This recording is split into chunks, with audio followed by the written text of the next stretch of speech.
যিটো বিধানসভা যিটো আচৰণ শিৱসাগৰ সন্মানীয় বিধায়ক অখিল গগৈৰ ওপৰত তেখেতে যেনেকৈ আক্ৰমণ কৰিবলৈ আগবাঢ়ি গ'ল এইটো আমি শিৱসাগৰবাসীয়ে গৰিহণা দিছোঁ আৰু তেখেতক অতি শীঘ্ৰে আমি গ্ৰেপ্তাৰৰ দাবী জনাইছোঁ। আমি শিৱসাগৰবাসীৰ আৰু এটা কথা তেখেতক আমি শিৱসাগৰ প্ৰৱেশ নিষিদ্ধ কৰিছোঁ। শিৱসাগৰবাসীয়ে মানে মানসিক জ্ঞান হেৰুৱাই পেলোৱা হিতাহিত জ্ঞান হেৰুৱাই পেলাই ৰূপজ্যোতি কুৰ্মী শিৱসাগৰত তেওঁ কোনোদিনে প্ৰৱেশ কৰিব নোৱাৰে আমি ৰাইজে সিদ্ধান্ত লৈছোঁ। তেওঁ যাতে কোনোদিন শিৱসাগৰত প্ৰৱেশ কৰিব নোৱাৰে তাক এটা পদক্ষেপ ল'বৰ কাৰণে আমি গ্ৰহণ কৰিছোঁ।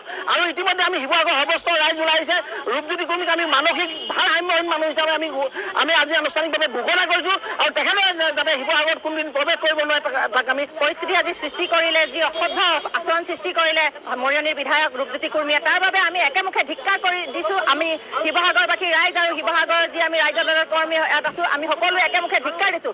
আৰু তেখেতৰ এনেকুৱা ধৰণৰ অসভ্যালি অভদ্ৰ যি আচৰণ কৰিলে, যি নপঢ়া নুশুনা অজ্ঞানী মানুহৰ দৰে যি আচৰণ কৰিলে, তাৰ বাবে সদনৰ যি মৰ্যাদা তেওঁ গৰিমা লাঘৱ কৰিলে, তাৰ বাবে আমি অধ্যক্ষ মহোদয় বিধানসভাৰ অধ্যক্ষ মহোদয়ক আমি অনুৰোধ জনাইছোঁ আগন্তুক যিবিলাক ছেছন আছে তেওঁক যাতে তাৰ পৰা বহিষ্কাৰ কৰে, নহ'লে আমি আৰু অতিকৈ তীব্ৰভাৱে আমি আন্দোলন গঢ়ি তুলিম যাতে তেখেতে যদি আগন্তুক যিটো বিধানসভা ছেছন আছে তাত যদি উপস্থিত থাকিবলৈ পায়। গতিকে আমি আগন্তুক দিনত এই ভাৰসাম্যহীন মানসিক ভাৰসাম্য হেৰুৱা যি ৰূপজ্যোতি কুৰ্মী তেখেতক আমি শিৱসাগৰত নিষিদ্ধ কৰিম। আমি তেখেতক ইয়াত কেতিয়াও আমি আহি হাজিৰ হ'বলৈ নিদিওঁ।